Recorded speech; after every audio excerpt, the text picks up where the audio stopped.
Can you see my screen? Yep. Yes, perfect. So I'm just gonna mute everyone. Oh, hey, Laura, I see you there. All right. So welcome everyone. My name is Vanessa Gatelein, and my company name is Food Changes Everything because I feel like when you're eating really well and taking good care of yourself, that life just starts to really fall into place. And thinking about food. Food is not just what you put in your mouth, it's also the people that you spend time with, the type of Instagram channels that you're following, and everything that we take in. So, I'm going to go through my presentation for about 45 minutes and then I'll open it up for any questions that you might have. And even if something maybe comes to you after this talk, then you can always send me an email after. So, let's get started. Yeah, so these are just some of the certifications I have. The newest one that I'm really proud of is the FLAG coach, which stands for Fast Like a Girl. And so that's with Dr. Mindy Peltz, but I've also done menopause yoga, gut health courses. Um, and yeah, just so that you know a bit of my background and what I focus on. Just one thing as we get started.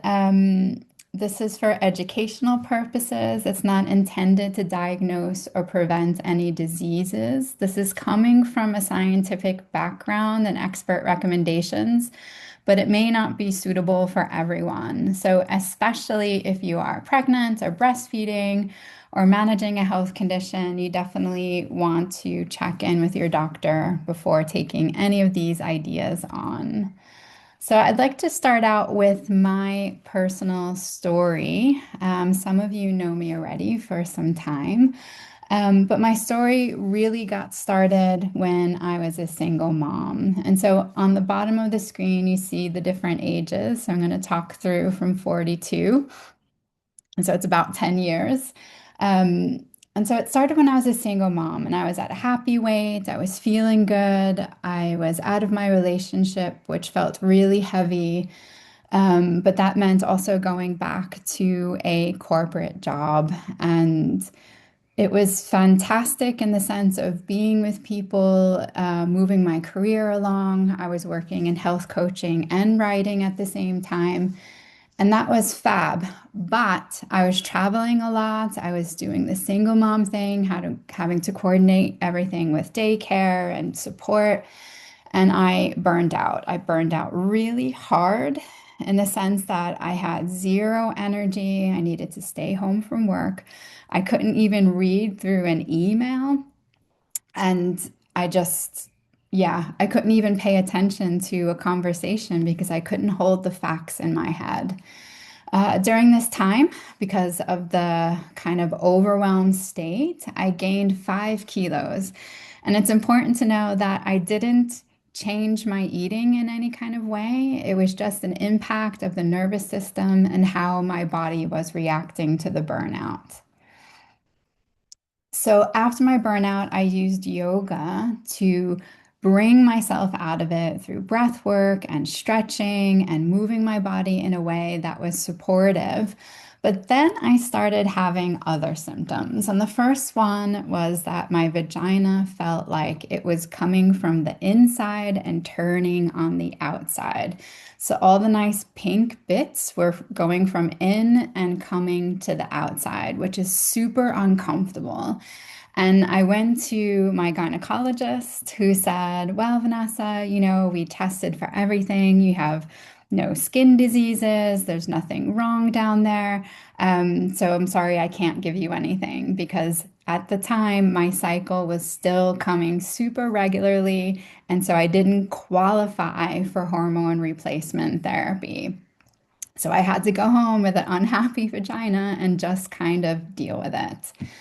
Then I started having sleep problems, and it was so bad that I would literally just be so angry during the day. I was angry at my husband, angry at my son, and they didn't even do anything. It was just this absolute hanger and It was terrible. So I go to my normal doctor, tell her that I'm not sleeping, tell her that I'm feeling angry.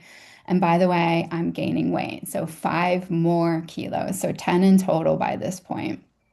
And so what does she tell me? Oh, Vanessa, you're worrying about things. Maybe you're not taking care of yourself.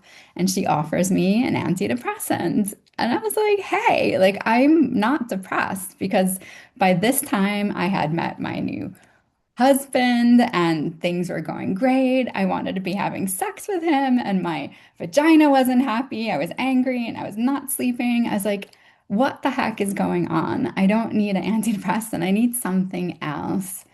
And it took me to have a growth in my vagina. It was a Bartholin cyst. And what that is, it's a it's an organ that, it's not an organ, it's a gland that produces moisture in the vagina, and it had gotten blocked. And it grew so big to the size of a small plum, which meant I needed to go to the university hospital. And in the university hospital, the gynecologist there said, hey, Vanessa, you know what? You're getting up there in age. Maybe you just need some estrogen cream. And so he gave me a lovely estrogen cream, which I put up there every day for 6 months. And my vagina went from being fully outside to coming back inside and feeling moist and happy again. And so I was like, hey, there's really something to this, and it has something to do with my hormones and age, even though I'm still cycling. I also started taking hormone replacement therapy because I found another gynecologist who was, yeah, kind of open to it and saying that, well, maybe sleep is actually more important than everything that else is happening in the body. And so that really helped my sleep get under control. But really, the turning point for me is when I broke my ankle.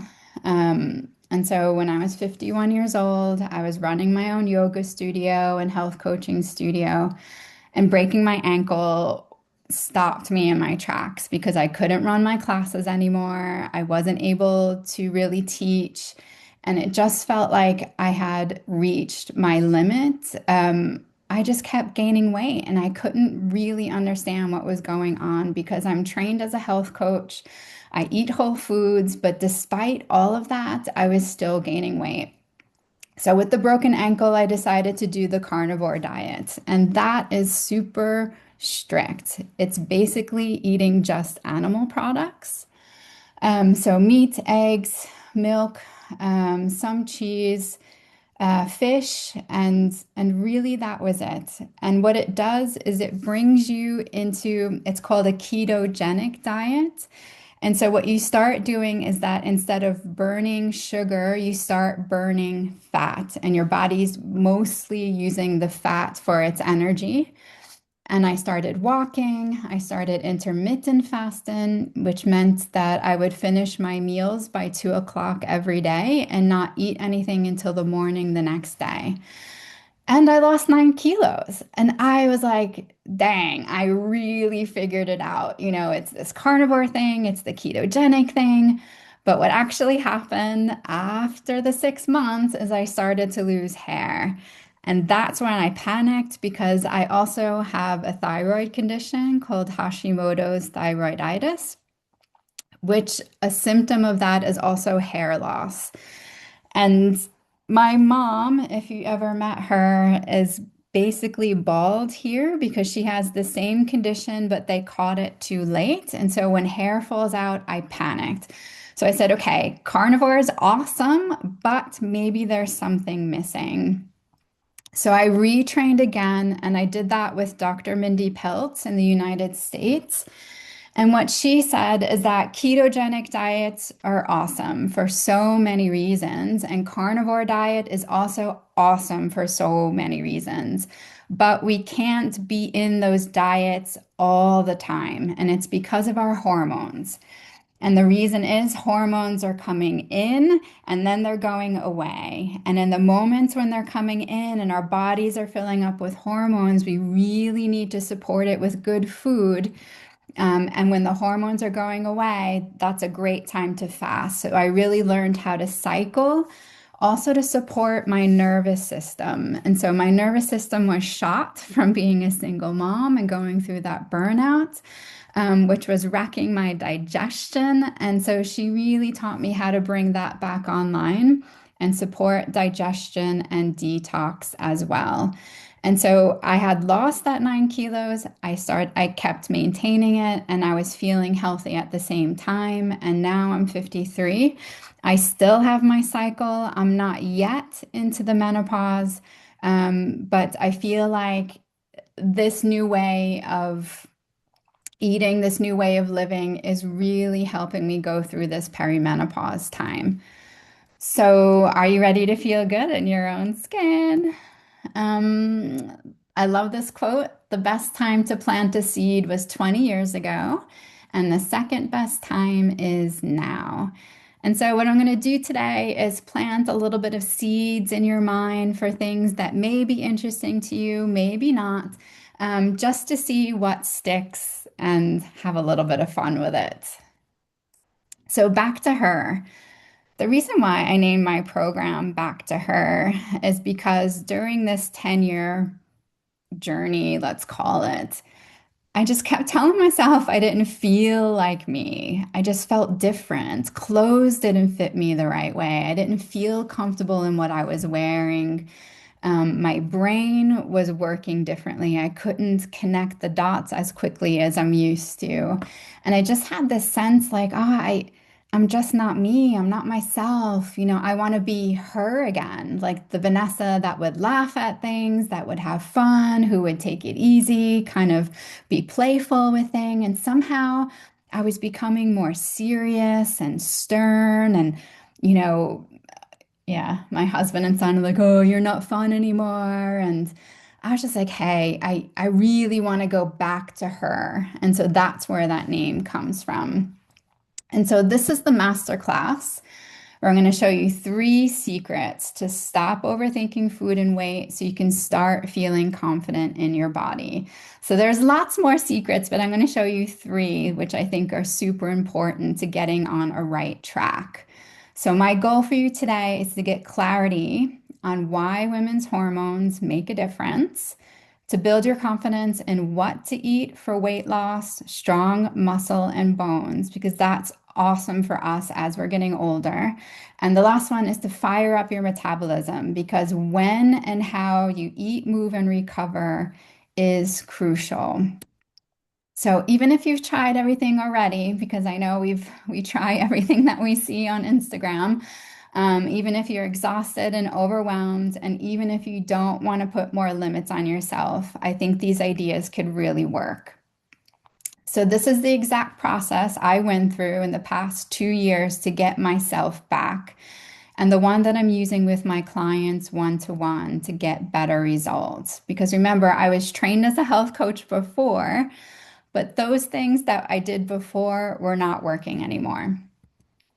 So the bottom line, you don't need more willpower. You don't need to eat less. You don't need to work out harder.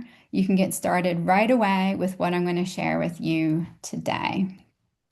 So lesson 1, women's hormones. So we have the sexy lady with purple horns. And I want you to check in with yourself. On the left side, there are a bunch of symptoms. On the right side, there are a bunch of symptoms.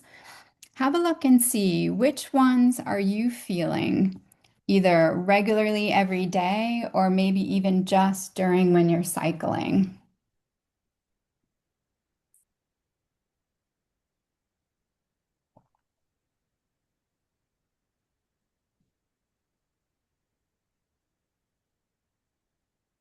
And so there's a reason why I put them on 2 sides, and that's because the ones on the left, that's when estrogen is out of balance. And so things like hot flashes, night sweats, dryness, the weight gain, and belly fat, that's all because estrogen is either too high or too low. And on the right side, you have progesterone out of balance. And so when I look at these, in the beginning, when I was coming to this whole hormone story, I was really so focused on estrogen, but when I look at this list, actually it's the progesterone that I was missing. And when I started taking HRT and the progesterone pills, that's when I started to sleep like a baby. That's when I became more calm, and that's where I felt like I was starting to come back to myself again. So let's look at the inside story. So look at the hormones. So these are the endocrine glands, basically where the hormones are created in a female body. And so I'm going to focus down here first on the ovaries. So if you go and you touch where you think your ovaries are in the front, the ovaries are making estrogen, progesterone, and testosterone. And here, when we're cycling, that's where our hormones are being made. The thing is as those slow down and less estrogen is being created, the body still needs estrogen to function. So I used to think we only need estrogen in order to have a baby, but estrogen is in every single cell of your body. So that the body says, okay, less in the ovaries, we need to make it somewhere else. So we're going to make it in the adrenal glands. So if you reach your hands behind your back to about where your kidneys would be, you can give yourself a nice rub. So the adrenal glands are above the kidneys. They're a tiny little gland, but they will start to produce estrogen. But what's also interesting is that they produce stress hormones as well. And the body knows that if you're under stress, maybe you need to run away from a tiger or fight someone, it will always prioritize the stress hormones over making the sex hormones. So that means if you're stressed and you're going through perimenopause and you're making this transition from making the hormones in the ovaries to making hormones in the adrenal glands, you're not going to have any sex hormones at all. And that's why we start having really serious symptoms.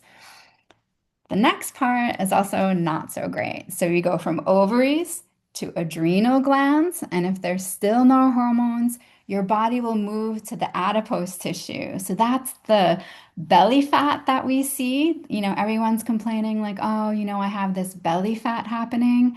Well, that's the fat that's deep inside your organs and it's pushing literally your organs out to the front. And that tissue also makes estrogen. So your body's saying, hey, like we need that estrogen from somewhere. Let's make that happen. And that's why we all start to get that little pot belly going on. So that's the inside story. And I want you to remember estrogen is in every cell of a woman's body. It's not just about reproduction. And this perimenopause, it's a transition, right? So we're going from ovaries to the adrenal glands making those hormones. And when you think about estrogen, what does it do in the body? On the right hand side, you have collagen production, right? So we notice our skin, starts to change. Neurotransmitters for good mood and brain clarity. So that's what's happening with the brain fog. Then you have stress, like suddenly we're feeling anxious when we didn't before.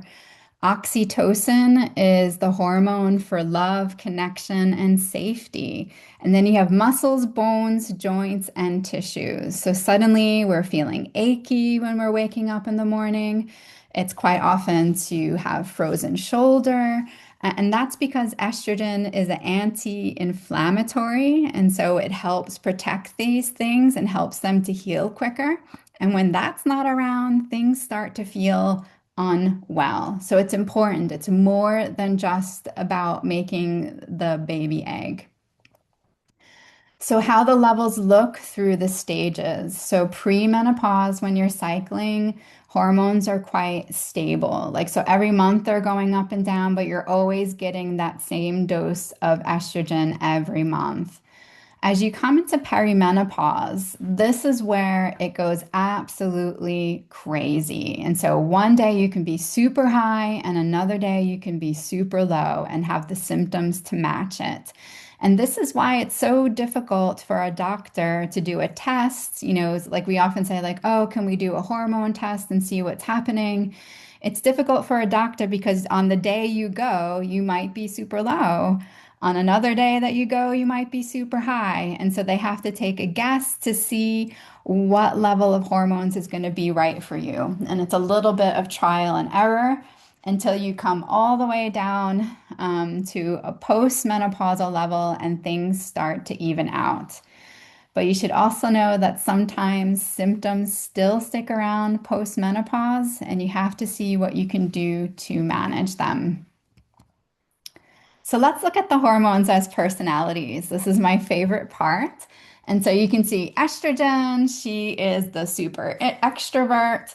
And so she's out there. When we're high in estrogen, she's playful, she's creative, she's wanting to make a baby, she's wanting to make love, she's outgoing. And then we have her twin sister, progesterone. And progesterone is the introvert. She wants to stay home. She wants to cuddle up on the couch with a book, have a glass of water, a bit of tea, maybe cuddle with her partner, or a nice pet. But it's definitely about going inward, about reflecting on things and not being outside. And then we have testosterone, and she's the horny one. And so she's engaged, she's focused, she's moving things forward. And so we also have testosterone, and we have to realize that these three are the key ones that help us feel well. So let's see how that looks along the cycle. So this is going to be about how we cycle. I realize that some of us on this call may not have a cycle or may be on birth control. And so I'll explain it first from a perspective of a woman who cycles, and then I'll show you how we can look at this for someone who isn't cycling at the moment. So typically, we look at it over 28 to 30 days, and every woman is different. So, this is what's happening in general. So, it starts out on day one with the period. So, as soon as you start bleeding, that is considered day one. Then, when you're getting to about day 12, 13, 14, this is where ovulation happens and the egg is ready to, it's been released and it's ready to be fertilized. Then, as you come to day 20, 21, 22, that's when you're becoming premenstrual. You start to have symptoms and that feeling of, yeah, you know, it knows what it's like to be premenstrual. So let's have a look at the hormones on this. So first we look at estrogen, and in the beginning, during the period time, as we're bleeding, it's quite flat. And then suddenly she has her peak. And that's the highest peak for estrogen right at ovulation. And if you think about how you are during this time, I know that it's very true for me is that I'm really outgoing, I'm creative, I want to meet my friends, I want to be with them, and it feels like everything is right in the world. Then it's going down after, and then when I'm premenstrual, it has a little bump and then it goes down again towards the period. Then we have a look at progesterone. So she's also flat, quite flat during the period. She gets a bit of a bump the same time as ovulation, not as high as estrogen. So that also helps us to feel quite calm. Then she dips, and then premenstrual, she's going up. And so I find this really interesting is that premenstrual, our hormones are telling us that we should stay home, we should go inward, we should be reflecting, we should have this time where we're looking after ourselves and taking care of ourselves, because this is the moment where the lining of the uterus is shedding. It's preparing to bleed, and you have that feeling of pulling down on your uterus.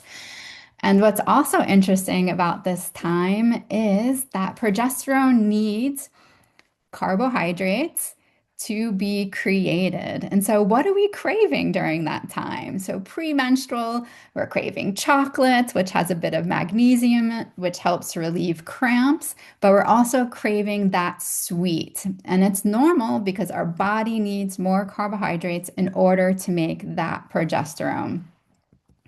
And then we'll add in the testosterone. So he's pretty flat most of the time, but right during ovulation, you get a nice boop of testosterone, and that helps us to feel horny, attracted to our partner, feeling like we want to make love, but it also is a time where we can focus better, where we can get things done. You kind of have that focused, organized way to, yeah, you just clear in your head, and that's what testosterone is doing. And so I just want to compare quickly to a man. So we have a once a month boop of testosterone. A man gets that boop every 15 minutes of the day. What the hell? That's why we are so different. Yeah, so this is what it looks like over the cycle. Now, if we are not cycling, what we do is we match that with the moon. And so we say day one, when the period normally would be there, would be during the new moon. So when the moon is completely black, that would be our day one. And then as we move through to the ovulation time, the moon comes to full. And then it's cycling out. And so we say it's a power phase because during this time, we're able to fast, we're able to do things that maybe we couldn't do before. And then during the manifestation or when hormones are high, this is when we're eating more, we're feasting more. And the idea of eating with the hormones is that we're always cycling in and cycling out, especially with carbohydrates. So supporting the hormones when they're there, and then pulling back a bit when they're not there. And you may notice this also with exercise when days that you feel stronger to move and days where you just feel like, hey, it's not going to work for me. So that's the idea of how you would match with the cycle. And this part here, it's called the hormone hierarchy, is so important to us as women, especially in the world that we live in today.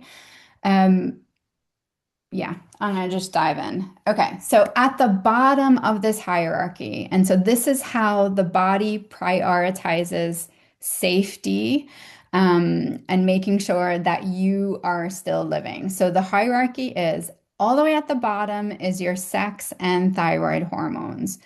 Because in order to run away from a bear or to be in a fight, you don't need to be producing any hormones or have a baby. So if you're not safe, it doesn't make sense to have a baby at all. And then the thyroid is about your metabolism, and how hot, how cold you run, and maintaining that. So then above that is insulin. And the way insulin works, this has to deal with when you're taking in food, digesting food, you create blood sugar, and then insulin helps that blood sugar to be stored and saved for later. If your insulin is out of balance, you're going to have a lot of blood sugar in your blood, and that also throws off the sex and thyroid hormones. Above that is cortisol. So cortisol is a stress hormone. The way it works is, yes, if you're feeling stressed, and I think the thing that's been really interesting to me is that we all say like, yeah, stress, it belongs to life. How else can I do this? I mean, I'm taking care of elderly parents. I'm also having a 13-year-old son. I have my own business. I'm working with a supplement company. So, it just feels like it's normal to have stress, but we really need to think about how we're processing that and allowing ourselves to calm down. Because when cortisol is high, it's bringing blood sugar, bringing the sugar out into the blood because it thinks you need energy to run away and to fight, which then throws off the sex and thyroid hormones. And so at the top is oxytocin. And so oxytocin is the hormone of love. That's what we feel when we're falling in love with someone. That's when we feel when we're cuddling or being close with family and friends. That's what we feel when we're spending time with our pets. It's the hormone of connection and bonding. And as humans, that is so important for us that it's at the top. And we can make that happen artificially just by gently stroking the sides of your arms or giving yourself a nice hug. You can start to release that oxytocin from happening, oxytocin to happen. And that's why feeling calm is so important. So, if we're thinking about managing weight, managing blood sugar, making sure that we're sleeping at night, making sure that this oxytocin is happening, balancing cortisol, insulin, so that the sex hormones can get created to begin with. So, lesson two, you need to eat. Just the basics here, the building blocks of your body. Sometimes I think we forget that the reason why we eat is that the stuff that we eat actually becomes our skin and bones and hair. That's what we become. And so, here are the basics. So, protein builds and repairs muscles, tissues, enzymes, like things to help you digest, and supports your hormones. So we need protein, and that's why on Instagram, everyone's going bananas about eating lots of protein.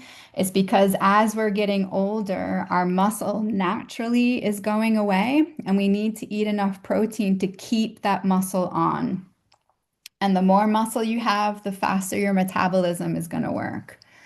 Carbohydrates has had a bad rap, but it is the primary energy source, especially for the brain. And the most important part of it is fiber. So, fiber helps digestion, but also a healthy microbiome.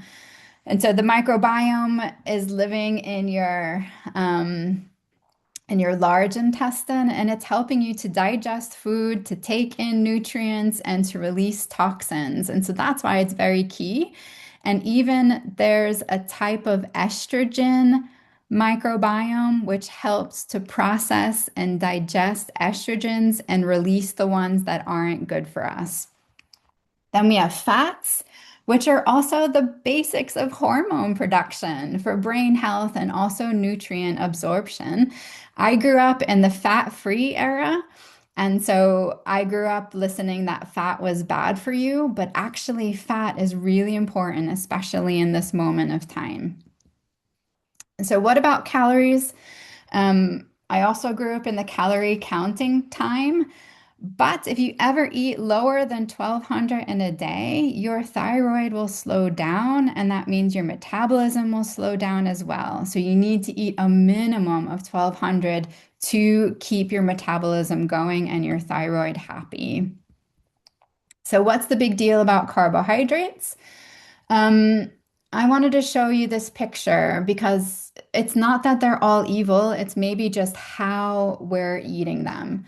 So typically for me, this was my jam when I worked in corporate. So on the bottom, it's too low blood sugar, on the top is too high, and in the middle is ideal. And so in the morning, I would eat a chocolate croissant when I would be really hungry, and that would spike my blood sugar. It would go way up, which meant it would dump a lot of insulin, probably too much insulin, which meant my blood sugar spiked high and then dropped really low. When blood sugar is low, you have this headachy feeling. You feel like you need to eat again, even though you're not even hungry, but you want something. And so I'd have a coffee mocha, which also has like a nice syrup in it with sugar. And then it would spike my blood sugar again. And then the insulin comes in, and then I would crash again. And so already before lunch, I've spiked twice, I've dropped three times. And this is also a roller coaster for your moods. Your moods are doing the same roller coaster at the same time your blood sugar is going up and down. And so ideally, when you're hungry, it's great to eat a good energy food, one that doesn't spike your insulin so that you come up a bit a bit of insulin comes down, and then it keeps you steady, and then it starts to drop down just in the right time for lunch, and you become hungry again, and not crazy hungry, just hungry again. And so that is the big deal about carbohydrates. It's not that they're evil, it's just how much are we taking in at one time and how much insulin are we popping out? hmm Yeah, so that point is, yeah. So when I walk into my train station in Basel, Switzerland, every single shop is basically a bread shop. There's a bakery, there's a pretzel place, there's an empanada place, there's a pizza place, and every single place is mostly bread, mostly carbs. And so I think for us, there's just too much available. And when we're trying to be on the go and get things done, we end up eating more carbs and leaving out the protein and fats. And so I kind of want to plant that seed that we have to switch that around. So, why is everyone fascinated with protein? So, it's for cell growth, hormonal balance, it stimulates healing, it burns calories just by eating it, and then it builds and maintains muscle, which means you have a faster metabolism. And then the best part is that it satiates. The thing about GLP-1 drugs, so if you're following the weight loss drugs that are out there, GLP-1 is made from protein. So it's just another little derivative, a small part of protein. And so when we're eating protein regularly, we already have this feeling that we're satiated and we don't need more food. So, how much protein should we eat? I'm going to focus on perimenopause and menopause. So the current recommendation is between 30 and 40 grams per meal, and that's to counteract muscle loss, to boost metabolism, and support bone health. And so what that looks like, there's a calculation. So you say your body weight in kilos times 1.5, and then you get the grams that you should eat per day. So a woman who's 65 kilos should eat about 97 grams per day. And trust me, that is easier said than done. So here I have a list of different proteins, so animal-based ones and plant-based ones, and I'll send you all my protein guide for women, which has this chart in it so that you can see which foods have the most protein in them and which ones have less. And what I try to do is to add pieces of all of it. So I don't eat just chicken breasts, for example. I'll have a piece of salmon with a piece of chicken, maybe with some edamame. And so I'm really mixing my protein from different sources to try to get in enough. And so this is an example of a day of what it would look like to get 110. And so I'm going to go a little bit quicker because I'm running out of time. Um, Vegan protein, what that would look like for 100 grams a day. And what's the story about fats? So, fats support hormone production, brain health, and nutrient absorption. So, did you know if you took a tablespoon of butter with a bit of salt before bed, you may be able to alleviate hot flashes? Because that oil, that butter is helping to have the building blocks that protect you from that hot flash. Did you know if you added more fats like MCT oil, which comes from coconuts, you can quell those feelings of hunger? And did you know vitamin D is a fat that can help support your immune system, brain health, and reduce the risk of osteoporosis? So again, I come from the no fat generation, but fat really helps our body do what it needs to do. And so looking at all the building blocks, we didn't even get to talk about vitamins, minerals, and other nutrients, but they're all important, but quality matters. So lesson three, when and how you do things matter. So think for yourself, when do you eat and when do you stop eating at night? How many times a day does your blood sugar go up and then go down? How many coffees, teas, drinks, snacks do you have throughout the day? Because every time you have that, you're getting a bump bump in your insulin levels. So this is the idea. It's called metabolic switching, and it's about moving from sugar burning to fat burning. And this is something our bodies do normally. It's 100% normal, and it's what we would have normally done before these modern times. So right now we have food available all the time.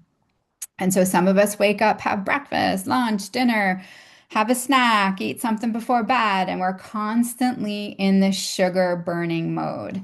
But in the old days, normally we would stop eating dinner, possibly 5, 6 o'clock, and then we wouldn't eat anything to the next morning. And during this time of fasting, our body would switch from sugar burning to fat burning. And this happens about 8 or 10 hours into that fast. It starts to happen, and then you really start having this healing feeling where the body can, it makes something called a ketone, and ketones start to clean up and mop up all the dirty, yucky cells, the things that are not working 100% in our body, healing it so that we can go on to the next day and start eating again and go into the sugar burning. So when we're sugar burning, we're literally just digesting and storing. And when we're fat burning, we're cleaning up and healing. And so if we allow ourselves to metabolically switch more often, we tend to lean more into the healing than just, yeah, this digesting. It's called intermittent fasting.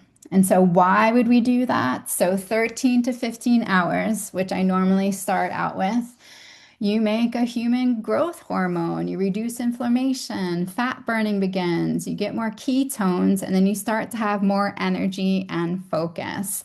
At 17 hours, you have something called autophagy. That means automatic eating, so autophagy.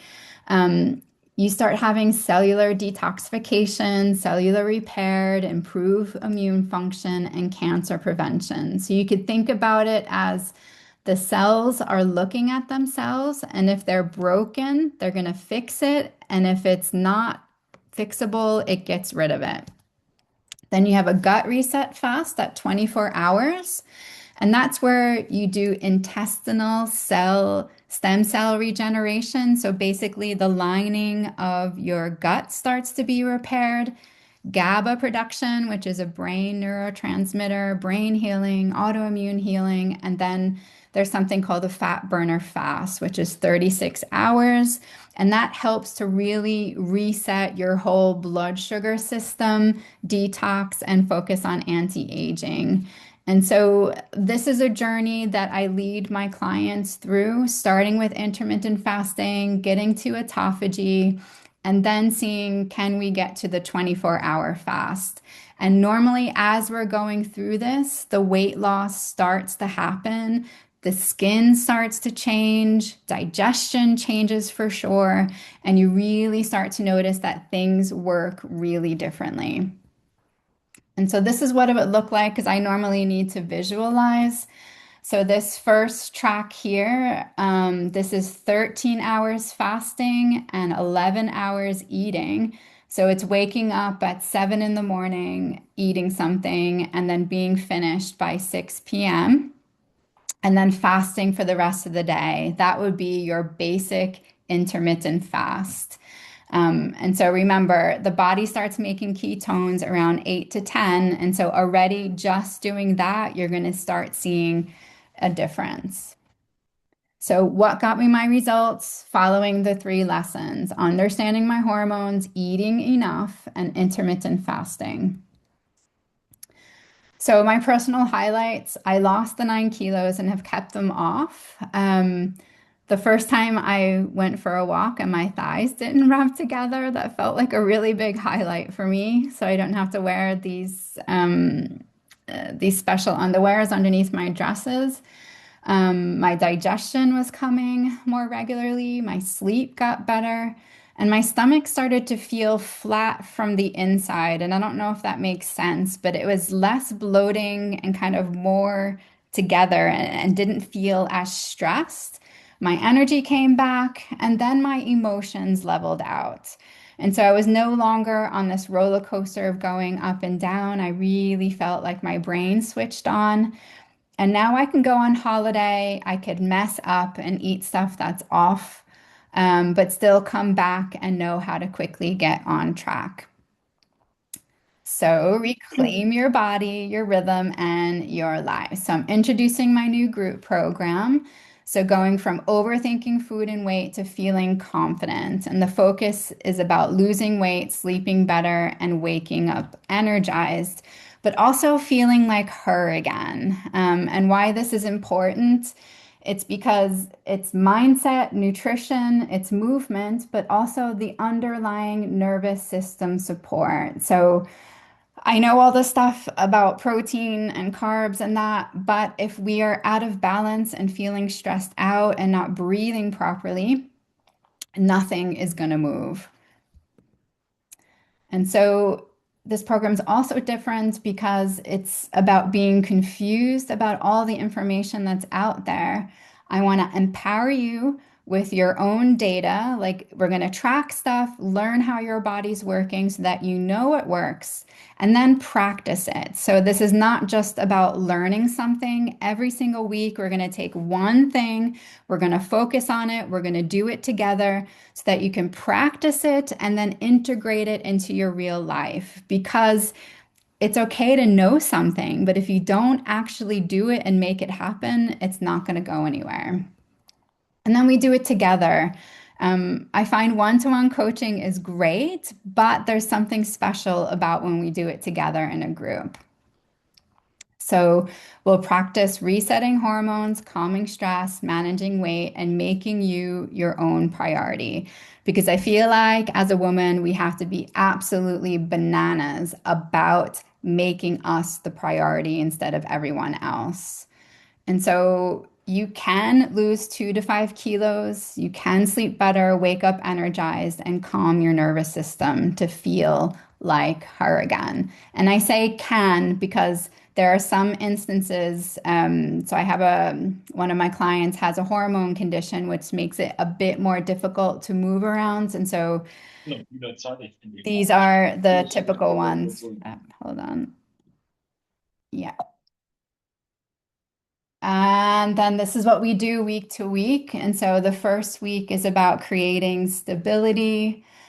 So trying to reduce the food noise and thinking about our patterns. Week 2 is resetting body energy. So practicing the sugar burning versus fat burning.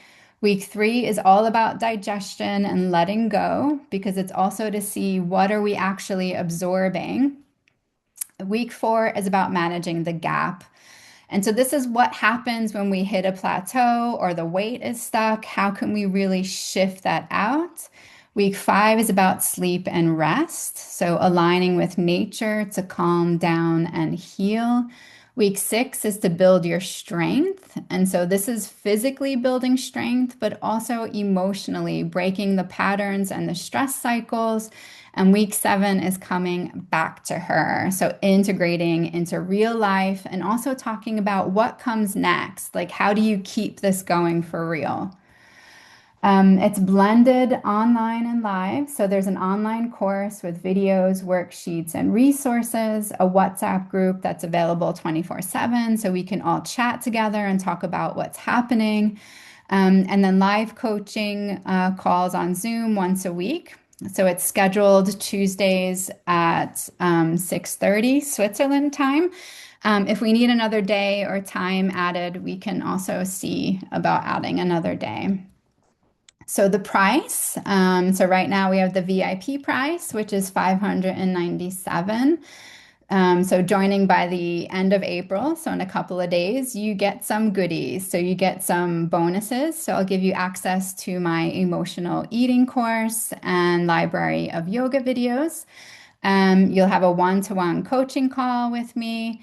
And after this course, I'm offering an entire month of group coaching and support so that we can stay consistent. And so this is the sign up. You can also find it on my website. And this is what it looks like in terms of the schedule. So the program's released at night on Thursday the 7th, which means we have the weekend to watch videos and prepare for Monday. Because I know it takes time to watch things, kind of think about them, and then go food shopping and get ready for the week. And then we start all together on Monday. On Tuesday, we have the live call, which means if you hit some bumps or you have some questions or we want to talk through something, we do that together on the call. And then the next module is released on a Thursday. So that's the rhythm, which brings us till the end of June, right in time for the summer holidays. So I'd like to open it up for questions.